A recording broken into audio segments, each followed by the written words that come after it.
Olá, irmãos, tudo bem? Seja bem-vindo ao mais novo ano da nossa igreja, nosso ano eclesiástico. Começamos um novo tema, novo circuito bíblico, novos temas para a escola de formação bíblica. Tem muita coisa que Deus vai fazer no nosso meio, tem muita coisa que Deus já vem fazendo, e esse ano eu tenho certeza que a gente vai aprofundar ainda mais no conhecimento dele e, consequentemente, no serviço ao próximo. O tema desse ano é amor que serve. Amor que serve. E a gente só consegue servir o outro se a gente amar o nosso Deus acima de todas as coisas. Então, tenho certeza que será um ano delicioso na presença de Deus. E nesse novo circuito bíblico, a gente nessa semana começou em Lucas, então do capítulo 1 ao capítulo 5. A gente vai estar batendo um papo hoje no capítulo 1 de Lucas, tá bom? Então abra sua Bíblia e a gente vai no capítulo 1 de Lucas, a partir do versículo 5. A gente já vai estar batendo papo, mas antes, ora comigo. Papai, tudo que a gente faz é para glorificar o Teu nome, honrar o Teu nome, servir as pessoas. E isso a gente só faz pela capacitação do Teu Espírito Santo. Então, Deus, me usa agora para que aquilo que eu falo, Deus, glorifique o Teu nome e alcance o coração das pessoas, não por ser eu ou por alguma capacidade minha, mas pela ação sobrenatural do Teu Santo Espírito. É isso que eu oro e te peço, em nome de Jesus. Amém. Amém. Vamos lá, então. Capítulo 1 de Lucas, a partir do versículo 5, diz assim: No tempo de Herodes, rei da Judéia, havia um sacerdote chamado Zacarias, que pertencia ao grupo sacerdotal de Abias. Isabel, sua mulher, também era descendente de Arão. Ambos eram justos aos olhos de Deus, obedecendo de modo irrepreensível a todos os mandamentos e preceitos do Senhor. A gente vai ler bastante coisa, e aí, como é bastante versículo, a gente vai falar e vai bater um papo. Então, no tempo de Herodes, então, só para a gente entender o que estava acontecendo naquela época. O povo de Israel estava enfrentando um grande tempo de silêncio de Deus. O último profeta, o profeta é aquele que é a boca de Deus para o povo, aquele que ensina o povo, aquele que exorta o povo. Deus se apresenta, fala com o profeta e o profeta comunica com o povo. Então, o último profeta foi Malaquias. Depois desse profeta, Deus falou lá em Amós 8:11, Deus falou assim através do profeta Amós: Estão chegando os dias, declara o Senhor, o soberano, em que enviarei fome a toda esta terra. Não fome de comida, nem sede de água, mas fome e sede de ouvir as palavras do Senhor.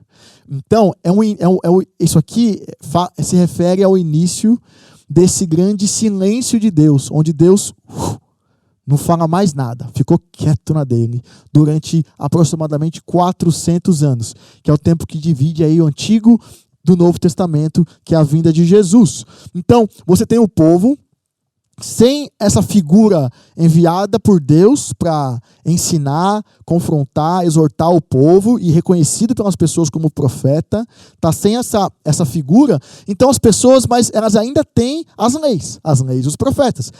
Eles têm ainda os estatutos, a palavra. Então, o que acontece? Eles se juntam nas sinagogas, eles se juntam nos grupos e eles continuam estudando a palavra. Mas agora, eles mesmos são os que interpretam a própria lei. Então não tinha mais aquela figura para determinar a linha de pensamento, o que Deus está realmente falando. Não. Então, cada grupo político, cada grupo religioso interpretava a lei do jeito que eles compreendiam. E foi nessa época que os grandes grupos religiosos conhecidos, como os fariseus, os saduceus, os essênios, foi nessa época que esses grupos religiosos apareceram, nesse vácuo, nesse hiato, nesse silêncio de Deus, e eles compreendendo e ensinando e estudando a palavra do jeito deles. Então, dentro desse hiato e dentro desse silêncio de Deus, é onde a gente está na história. E aí, Zacarias, o sacerdote, qual era o papel do sacerdote? O sacerdote é aquele que ia oferecer o incenso, ia oferecer dentro do santo lugar do templo. E uma coisa interessante, que aqui fala que tanto Zacarias quanto Isabel, fala que Ambos eram justos aos olhos de Deus. Olha que coisa incrível. Obedecendo de modo irrepreensível a todos os mandamentos e preceitos do Senhor. Olha que legal. Então você tem esse ato, você tem as pessoas tendo acesso às leis e os profetas, e Deus, e a gente sabe que muitas pessoas interpretavam de modo errado, tanto que Jesus confrontou veementemente fariseus, os grandes religiosos que interpretavam a lei do jeito errado e visando só uma performance externa e não do coração. Então, e você tinha pessoas como Zacarias e Isabel, que Deus falava que eles eram justos aos olhos de Deus. Qual que é a grande diferença das pessoas que só liam as leis, só buscavam o entendimento sobre as leis, e de pessoas que eram reconhecidas como justas diante de Deus? Tinha algo. Era o coração. Então aqui você já pode ver a diferença do coração de Zacarias e de Isabel com os outros grandes religiosos. Eles, aqui fala que eles obedeciam de modo irrepreensível a todos os mandamentos e preceitos do Senhor. E para Deus olhar para eles e declarar eles são justos aos olhos de Deus, é porque o coração deles era um coração obediente. Eles não estavam só buscando um conhecimento, o conhecimento sobre Deus, adquirir conhecimento para falar sobre, mas eles tinham um grande desejo do coração de obedecer e conhecer a Deus. Então, grande ato vazio dessa figura de um profeta, e Deus olha, vê Zacarias, vê Isabel e faz essa declaração: eles eram justos aos olhos de Deus. Mas eles não tinham filhos, então eles tinham uma situação externa. Então lá no versículo 7 diz assim: eles não tinham filhos porque Isabel era estéril e ambos eram de idade avançada. Então essa questão da Isabel ser estéril, para uma mulher era vergonhoso naquela época não poder ter filhos. Então mesmo que eles eram obedientes, buscavam o compreender Deus e o que Deus tinha, o plano de Deus, eles tinham uma situação que para ela era uma situação vergonhosa, mas isso não a impedia de buscar a Deus e de ser vista como justa diante de Deus. No versículo 8 diz assim, que certa vez, estando de serviço o seu grupo, Zacarias estava servindo como sacerdote diante de Deus. Então, você tinha vários grupos, que era uma escala de grupos que serviam no templo. Então, cada grupo servia, eu acho que 2 vezes no ano. E ele ficava lá servindo durante uma semana. Então, chegou a escala do grupo de Abias, que Zacarias fazia parte. E, dentro desse grupo, Zacarias foi sorteado, foi escolhido para entrar no templo e oferecer o sacrifício. E oferecer o incenso. Ele foi escolhido por sorteio, versículo 9, de acordo com o costume do sacerdócio, então era o costume deles, para entrar no santuário do Senhor e oferecer incenso. Chegando a hora de oferecer o incenso, o povo estava orando do lado de fora. Então, no templo, você tinha a área do pátio, onde ficava o povo, ficava todo mundo. Tinha um lugar santo, que só o sacerdote é aquele que poderia entrar na presença de Deus, só o sacerdote poderia entrar. E tinha o lugar santíssimo, que só o sumo sacerdote podia entrar. E o povo ficava ali fora, por quê? Eles ficavam orando, né? E eles tinham, imagina, depois de tantos anos sem Deus falar nada, eu não sei se eles estavam já descrentes, mas tinha-se uma expectativa de que Deus vai falar, mais uma vez. E também ficavam ali fora, para caso o cara que entrasse na presença de Deus, o sacerdote que entrasse na presença de Deus, não tivesse limpo dos pecados, o que acontecia? Diante de um Deus perfeito, santo, se essa pessoa entrava suja, essa pessoa morria. Por isso que, não sei se vocês sabem, tinha um sininho lá, junto com o sacerdote, e se eles ouvissem o sininho, puxava a corda do cara, porque o cara entrou impuro na presença de Deus. Então chegou a vez dele, e ele entrou, e chegou a hora de ele oferecer esse incenso. Então, versículo 10, chegando a hora de oferecer incenso, o povo estava orando do lado de fora.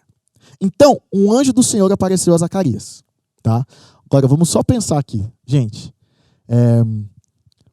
há mais de 400 anos sem Deus aparecer para o povo, sem Deus se manifestar para o povo.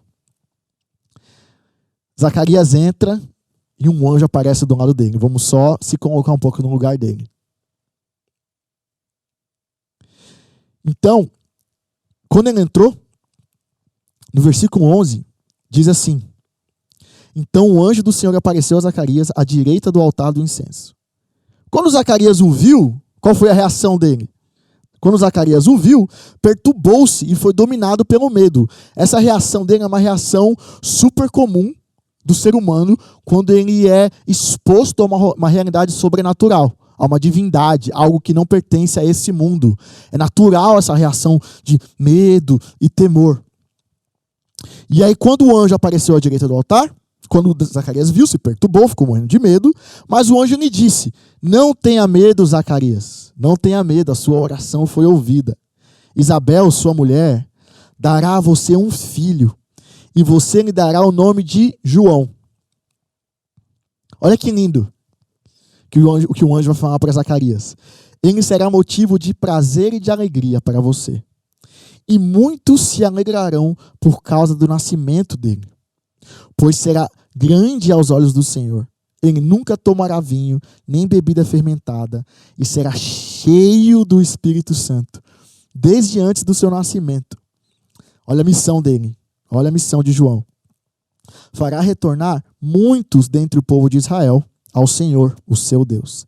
Irá adiante do Senhor no espírito e no poder de Elias, para fazer voltar o coração dos pais a seus filhos e os desobedientes à sabedoria dos justos, para deixar um povo preparado para o Senhor.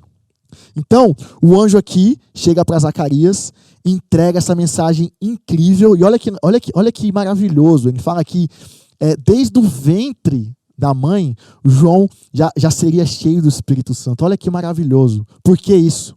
Porque as obras de Deus, realizadas por homens, elas são só possíveis de serem feitas pela ação do Espírito Santo. Não existe como a gente, eu e você, andar no mundo servindo a Deus do jeito que agrada a Ele, sem a ação do Espírito Santo. Não tem como eu comunicar algo para vocês sendo de Deus, sem a ação do Espírito Santo. Não tem como.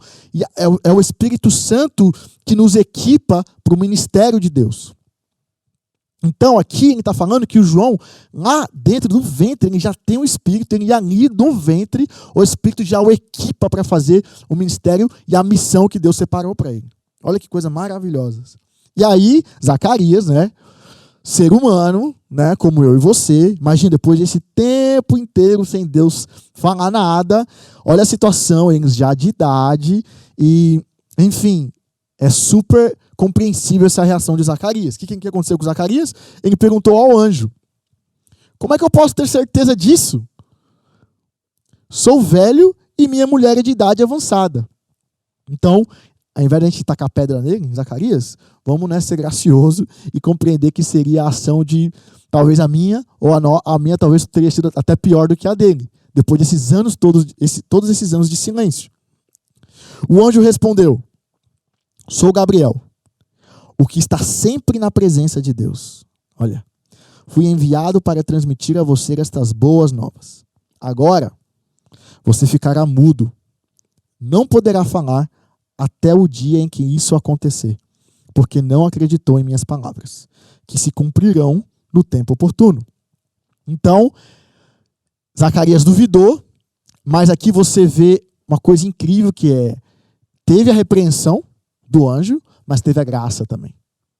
Porque o anjo falou: olha, o que eu estou falando vai acontecer. Então, o plano, a ideia não é sua, é de Deus. Então, vai acontecer. Mas por que você duvidou? Quando acontecer, porque vai acontecer, você vai voltar a falar.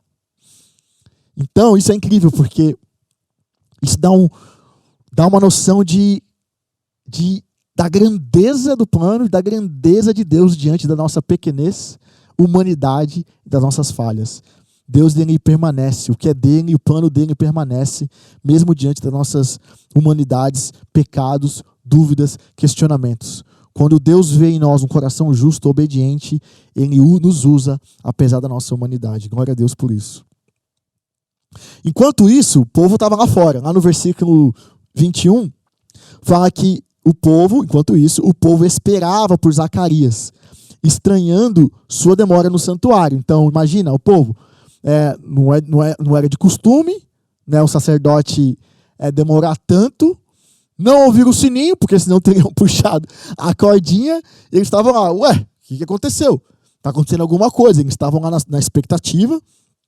E quando Zacarias saiu, versículo 22, não conseguia falar nada. O povo percebeu então que ele tivera uma visão no santuário. Zacarias fazia sinais para eles, mas permanecia mudo, né? Então, a grande consequência da não confiança do que o anjo tinha falado para ele. Versículo 23.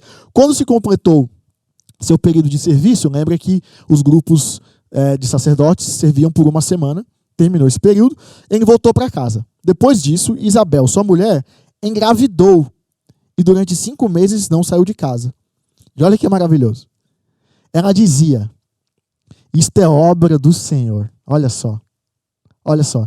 Quando você está em contato com Deus e você tem um coração obediente a Deus, e Deus se agrada do nosso coração, sabe qual é uma consequência disso? Você reconhece as obras de Deus. Você conhece, você olha para um lado e você reconhece os movimentos de Deus. Você reconhece quando Deus está movendo, quando Deus está parando, quando é algo do Espírito, quando algo não é do Espírito, quando é obra dele, quando não é. Então, ela poderia ter passado batido, mas ela reconheceu que aquela bênção, aquele milagre da vida dela era obra de Deus. Então, ela reconheceu isso. Agora, ele olhou para mim favoravelmente para desfazer a minha humilhação perante o povo. Porque, como eu falei no início, para uma mulher não ter filhos naquela época era humilhante, era vergonhoso. E Deus foi na direção de Isabel. Então, quais são as coisas que eu acho que são relevantes e importantes para a gente aprender dessa narrativa tão linda, tão bonita? A primeira coisa é a importância do contato e obediência à palavra de Deus. O que fez o coração de Zacarias, de Isabel e daquele povo, os que eram justos, permanecer obedientes a Deus, o que fez era que eles obedeciam os estatutos, eles buscavam os estatutos. E eles não, contrário você vai ver na narrativa depois, Jesus confrontando fariseus e confrontando os religiosos. Tinha uma diferença aí. Eles estavam buscando o conhecimento de Deus, eram impactados com aquela verdade, criam naquela verdade e se submetiam àquela verdade no íntimo do coração. Tem uma diferença em você conhecer sobre Deus e tentar fazer uma mudança de fora para dentro. Então, as leis dizem isso, mas o que essas leis dizem respeito aos caminhos do meu coração? E quando a gente faz o caminho de fora para dentro, não tem arrependimento, não tem transformação, não tem ação do Espírito. Então, eles tinham um contato com a palavra de Deus de tal modo que eles se submeteram às verdades de Deus. E isso nos alimenta, porque a gente pode ler a palavra de Deus, a gente pode podemos nos tornar teólogos no conhecimento sobre o estudo de Deus, podemos conhecer as diversas doutrinas, diversos pensamentos, diversos filósofos, e mesmo assim, no íntimo do nosso coração, a gente pode mesmo assim não nos render e decidir não obedecer aquelas verdades. Porque uma coisa é a obediência dos padrões, dos costumes. A outra coisa é quando aquilo revela quem nós somos e aquilo nos humilha e nos põe de joelhos, envergonhados diante de um Deus perfeito. Então, a importância é só em contato com a palavra de Deus e a permissão nossa para que o Espírito age de dentro para fora que poderemos nos tornar justos diante de Deus. Não, se a gente tentar de fora para dentro, não vai dar certo. Então, contato e obediência à palavra de Deus. Nosso ano, amor que serve. Gente, Que tema maravilhoso, mas que tema desafiador. A gente só vai conseguir amar conhecendo o amor. A gente só vai conseguir perdoar quando a gente for impactado pelo perdão de Jesus sobre a nossa vida. A gente só vai conseguir nos negar em servir o outro se a gente reconhecer o que Jesus fez por nós. E quando isso está só no âmbito da nossa mente, tem data de validade. A gente não consegue permanecer fazendo.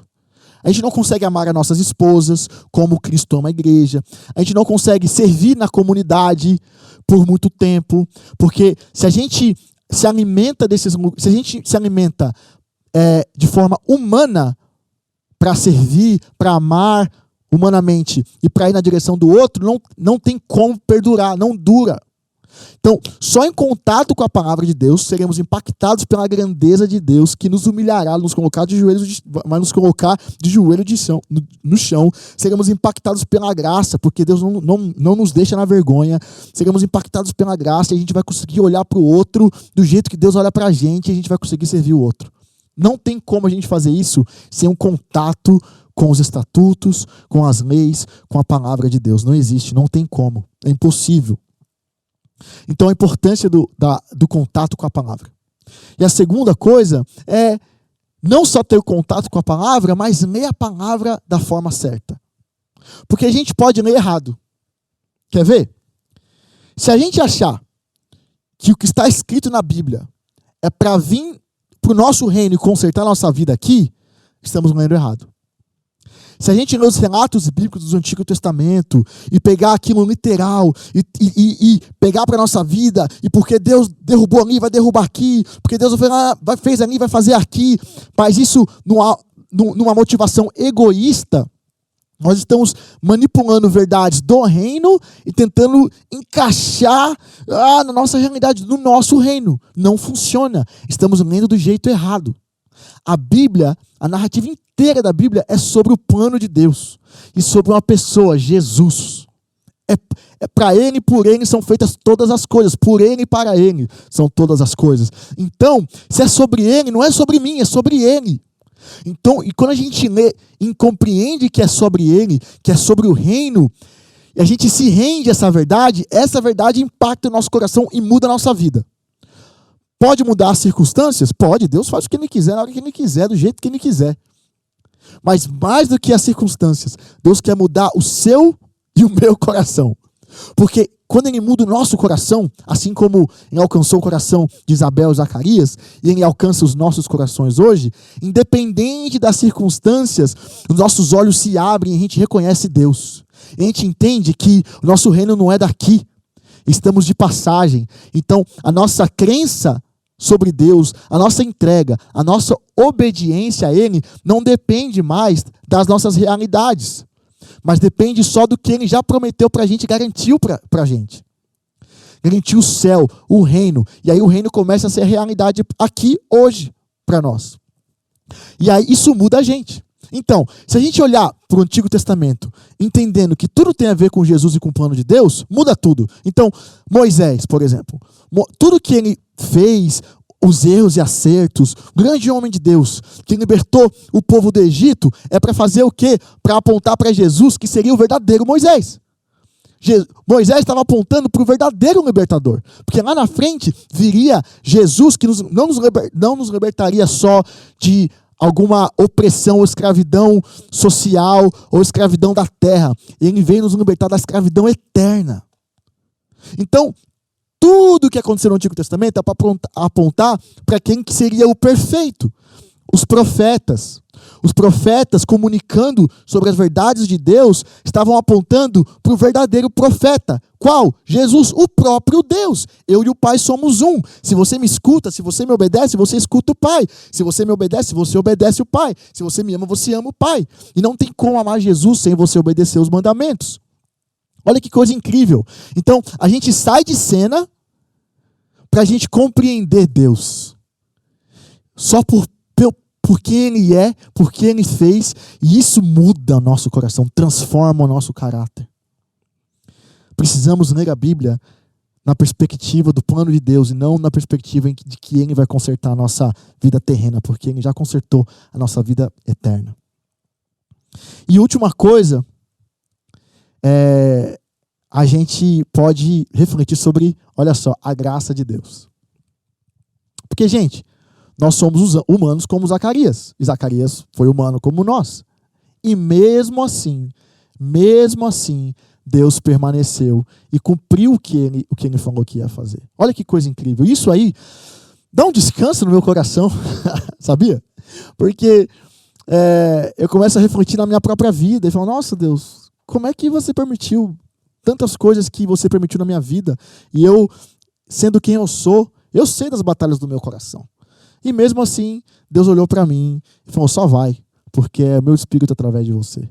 Então, a graça de Deus é tão incrível quando a gente reconhece que Deus está em busca dos nossos corações e não de uma performance, porque o coração cuida da performance. E aí quando a gente falha, tá tudo bem, porque o coração está no lugar certo. Então, quando a gente é impactado por esse lugar, só assim a gente consegue dizer, como Isabel falou lá no final. Ela tinha uma circunstância e a circunstância mudou na vida dela e ela reconheceu como obra de Deus. E aí, se a gente está com o nosso coração rendido e obediente, a gente consegue reconhecer, a gente consegue reconhecer Deus tendo milagre e não tendo milagre, a gente consegue reconhecer Deus com a circunstância ruim ou com a circunstância boa, e a gente consegue olhar para o alto e dizer, obrigado, Jesus. Porque a vergonha que a Isabel estava falando aqui era uma vergonha social, cultural. E Jesus, ele veio para desfazer a nossa vergonha eterna. Ele já resolveu a nossa vergonha, a nossa humilhação. O diabo não pode rir mais da sua cara. O diabo não pode mais trazer um pecado à tona. O diabo não tem mais autoridade sobre a sua vida. Se você tem Jesus e aceitou e creu nele, o diabo não pode mais te humilhar. E mesmo quando as pessoas ao nosso redor tentam nos humilhar, nós não pertencemos a este mundo. Nós olhamos para o reino e lá a nossa vergonha acabou. Deus nos olha através de Jesus, limpos, santos, puros, pelo sacrifício de Jesus. Então, só assim, com essas realidades espirituais se fazendo verdade em nosso coração, poderemos dizer como ela e dar glórias a Deus e graças a Deus e reconhecer Deus nas nossas circunstâncias. Amém? Que a gente não desista da palavra de Deus. Não. A gente só vai conseguir viver sendo alimentado pelo próprio Deus através da palavra. Que Ele nos ilumine para que a gente possa ler a palavra do jeito que Ele quer que a gente leia a palavra. Não de um jeito egoísta, mas de um jeito na compreensão sobre quem Deus é e do plano dele. Para que a gente possa reconhecer a graça dele todos os dias na nossa vida. Amém? Que Deus te abençoe. Nos vemos em breve. Até mais. Tchau, tchau.